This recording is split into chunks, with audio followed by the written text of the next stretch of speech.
इस्लामी मुल्क ओमान ने इंडिया के कहने पर पाकिस्तान को इग्नोर कर दिया है। एक इस्लामिक देश नहीं पाकिस्तान की भयंकर बेइज्जती कर दी है। दिवालिया होने की कगार पर खड़े पाकिस्तान की वैश्विक मंच पर एक बार फिर से घनघोर बेइज्जती हुई। लगता है कि पाकिस्तान को अपनी बेइज्जती करवाने में मजा आता है।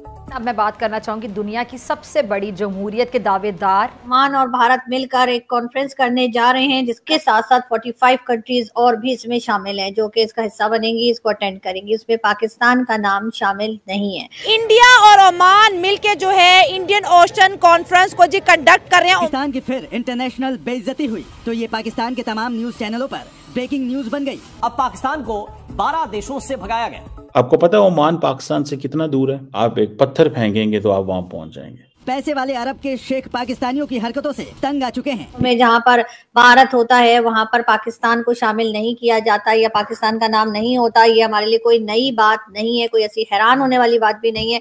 आज पूरी कौम मिली जोशो जज्बे से यौम दिफा मना रही है। ओमान के अंदर जिसमें ओमान ने 45 कंट्रीज को इनवाइट किया है। खाड़ी पाकिस्तानियों को यूएई से लेकर सऊदी अरब समेत तमाम खाड़ी देशों से भगाया जा रहा है। लेकिन फिर भी मेरा ख्याल है कि पाकिस्तान में इस चीज को लेकर लोग काफी बात कर रहे हैं, काफी फिक्रमंद है कि आखिर ये ओमान जो कि हमारे से बहुत नजदीक एक इस्लामिक स्टेट है और ओमान के साथ पाकिस्तान के टर्म्स काफी अच्छे रहे हैं।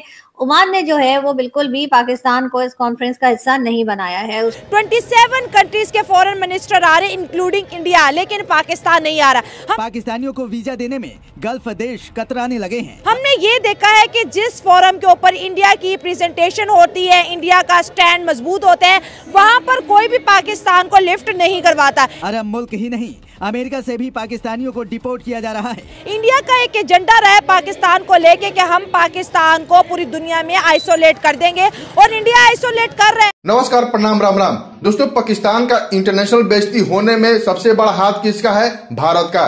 भाई हम नहीं बोल रहे हैं, ये पाकिस्तान खुद बोलता है। पाकिस्तान के मुस्लिम बोलते हैं। भाई 45 मुस्लिम देश पाकिस्तान का वीजा तो बैन किया ही, साथ साथ में पाकिस्तान को भी बैन कर दिया है। भाई पाकिस्तान के मुस्लिम ऐसे ऐसे भी बयान देते हैं कि भाई उनकी बयान सुन के आप चौंक जाएंगे। चलते हैं पाकिस्तान, लेकिन उससे पहले दुबई से नबी गुस्से में ऐसी बयान दे दी हैं, वो भी बयान आपको सुननी चाहिए। सबसे पहले चलते हैं पाकिस्तान और देखते हैं पाकिस्तान के मुस्लिम इस मुद्दे पे क्या क्या बोलते हैं। पहले आप इनकी बातें सुनिए। ना इंडिया होगी वहाँ पे पाकिस्तान नहीं पहुँच सकता, क्योंकि पाकिस्तानी अवाम, पाकिस्तानी हुकूमत खुद कहती है कि इंडिया हमारी दुश्मन है, वो कभी भी हमारी दोस्त नहीं हो सकते। उसके साथ हमारी दोस्त नहीं बन सकती, तो उसका हक भी बनता है कि वो अपनी दुश्मनी हमें दिखा दे। अच्छा, तो इंडिया अपनी दुश्मनी दिखा रहा है जो मुझे लगता है। नहीं, मैं इस बात पे इससे एग्री नहीं कर रहा हूँ। आपने कहा कि ओमान इस्लामिक कंट्री है, ठीक है, इंडिया को बुला रहा है। इंडिया को बुला रहा है, ये रिलीजन इस पे मैटर नहीं करता। असल जो है उसका नेशनल इंटरेस्ट है, उसका नेशनल इंटरेस्ट में पाकिस्तान को उसको बुला के क्या करना है? पाकिस्तान को बुला के ओमान का नेशनल इंटरेस्ट पाकिस्तान में नहीं है। नहीं, पाकिस्तान में किसी कंट्री का इंटरेस्ट नहीं है। पाकिस्तान में किसका इंटरेस्ट है? यहाँ से मुल्क छोड़ के सारे बाहर जा रहे हैं, इंटरेस्ट किसका है यहाँ पे? मेरा और आपका इंटरेस्ट है। हमारा तो नहीं है। क्या इधर क्या करना है? जॉब के लिए सारे बाहर जा रहे हैं, नहीं है यहाँ पे इंटरेस्ट। तो इंडिया में सबका इंटरेस्ट क्यों है? चलो इसी आपके सवाल को काउंटर कर रही हूँ। नहीं, इंडिया की जीडीपी आप देख लें, उसकी करेंसी की वैल्यू देख लें, ठीक है, तो इंटरेस्ट इंडिया में ही होगा ना, और कहाँ पे होगा? अच्छा, आपको पता है ओमान पाकिस्तान से कितना दूर है? ओमान पाकिस्तान से वो जैसे कहते हैं ना, it's just a stone's throw away. आप एक पत्थर फेंकेंगे तो आप वहां पहुंच जाएंगे। क्या बात? बिल्कुल गवादर के साथ। और आपको इस चीज का भी पता है, आपको इस चीज़ का भी पता है कि गवादर जो है वो पाकिस्तान की ने जो है वो ओमान से ख़रीदा हुआ है। और ये जो इतना बड़ा इवेंट है, ये ministry of foreign affairs of India and Singapore finance कर रहे हैं along with the Oman's foreign ministry. India foundation के प्रेसिडेंट हैं राम माधव, जो कि आरएसएस के मेंबर हैं। वो बेसिकली इंडियन ओशन रीजन के ऊपर बात कर रहे हैं। आरएसएस के I think he has been very active, vocal, ठीक है ना जी, वो बंदे रहे हैं। राम माधव बड़े पढ़े लिखे आदमी हैं वैसे, और इस चीज़ को ज़हन में रखें। सी बात है, क्योंकि वो नहीं बुलाएंगे जिस किस्म का पाकिस्तान कोशिश कर रहा था कि हम ब्रिक्स में एंटर हो। इवन के रशिया भी, रशियन मीडिया जो सरकारी मीडिया है ना, वो पाकिस्तान को वेलकम कर रहा था। इसके अलावा इंडिया भी चाइना भी वेलकम कर रहा था। पर एक ही कंट्री थी जो इंडिया, जिस ब्रिक्स में आया था है ना, वो उनको पाकिस्तान को आने नहीं दे रहा था। इंडिया पाकिस्तान को ब्रिक्स ज्वाइन करने नहीं देगा और इंडिया की पावर है। और ये हो सकता, देखो अगर एक कोलेट्रल बनता है ना मुख्तलिफ किस्म की कंट्रीज में, तो उसमें अगर किसी न्यू मेंबर ने आना होता है तो सारों की कंसेंट जरूरी होती है, यानी सारों हाँ करे। अगर उसमें इंडिया इनकार करेगा, बाकी सब अगर हाँ भी करेंगे ना, तो पाकिस्तान उसमें नहीं जा सकता। ओमान बड़ी एक कहते हैं ना बड़ी मालदार मुल्क है, आपको क्या लगा वो भी इंडिया के प्रेशर में आके हमें नहीं बुला रहा है? देखा जाए तो हमारे और ओमान के माजी में अच्छे ताल्लुकात रहे हैं। नहीं, हमारे ओमान के साथ बहुत अच्छे टाइज रहे। अगर हम देख ले जिस किस्म के अभी पाकिस्तान का एक इकोनॉमिक हब है जिसे हम गवादर कहते हैं, वो किसका था? वो हमने ओमान से ही खरीदा था, हमने उनसे ही खरीदा। तो हमने अक्सर ही चीजों में जहाँ पर भारत होता है वहाँ पर पाकिस्तान को शामिल नहीं किया जाता या पाकिस्तान का नाम नहीं होता। ये हमारे लिए कोई नई बात नहीं है, कोई ऐसी हैरान होने वाली बात भी नहीं है। लेकिन फिर भी मेरा ख्याल है कि पाकिस्तान में इस चीज को लेकर लोग काफी बात कर रहे हैं, काफी फिक्रमंद है कि आखिर ये ओमान जो कि हमारे से बहुत नजदीक एक इस्लामिक स्टेट है और ओमान के साथ पाकिस्तान के टर्म्स काफी अच्छे रहे हैं।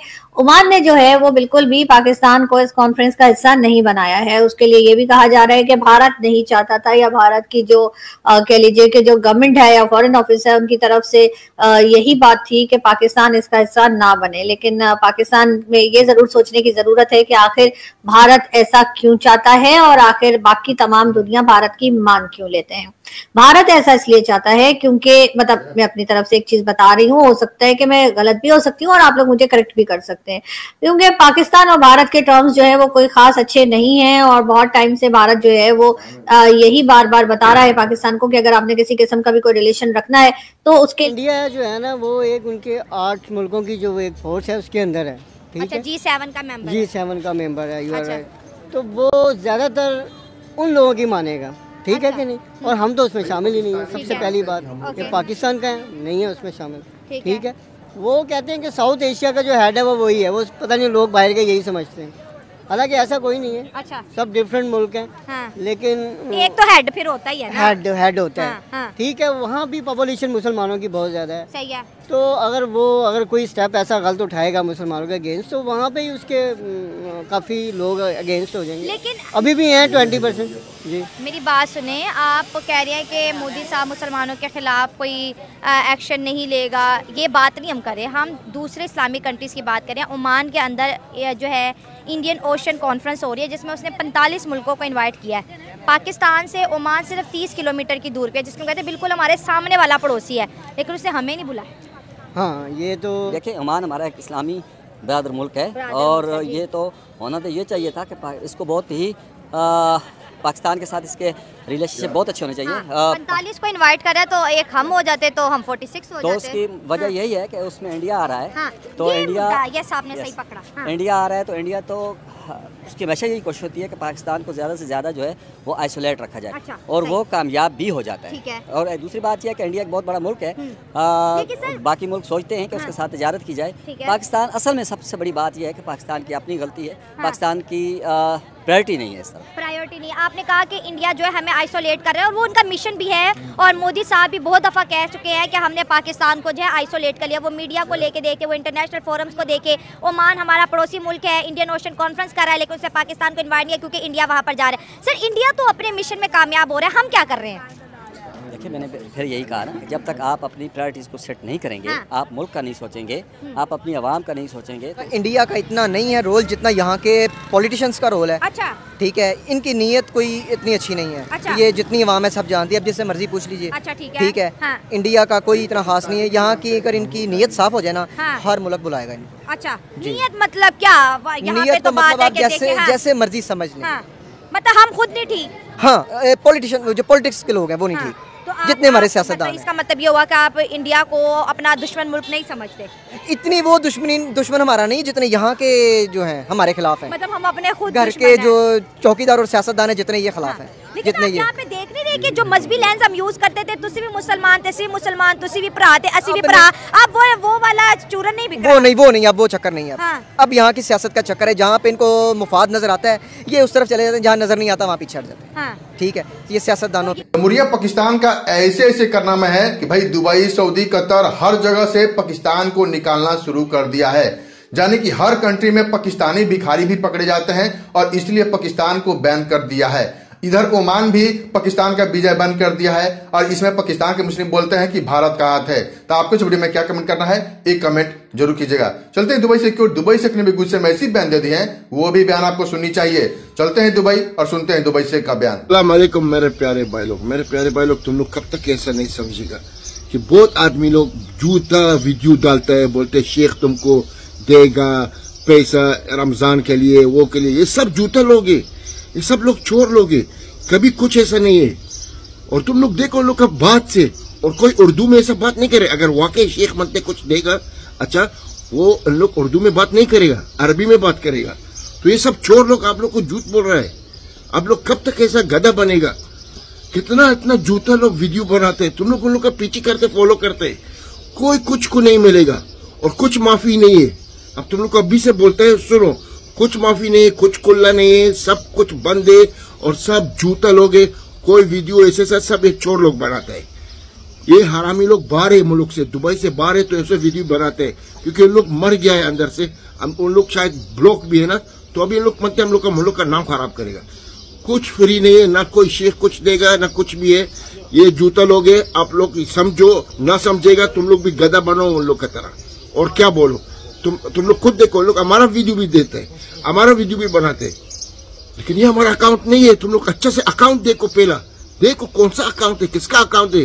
प्लीज गधा मत बनो, इंसान बनो आप लोग। आपने देखा दुबई से कैसे बयान दिए हैं। दुबई से हमेशा लेबर के सपोर्ट में बोलते हैं, चाहे इंडियन हो, पाकिस्तान, बांग्लादेश, नेपाल, कहीं के भी हो, हमेशा लेबर के सपोर्ट में खड़े थे। प्लीज दुबई से के लिए एक लाइक जो कीजिएगा और हमारे चैनल को जरूर सब्सक्राइब कर लीजिए ताकि आपको पाकिस्तान के बारे में और दुबई के बारे में इन्फॉर्मेशन मिलती रहे। चलिए वीडियो समाप्त करते हैं, मिलते हैं अगले वीडियो में, तब तक के लिए जय हिंद, जय भारत।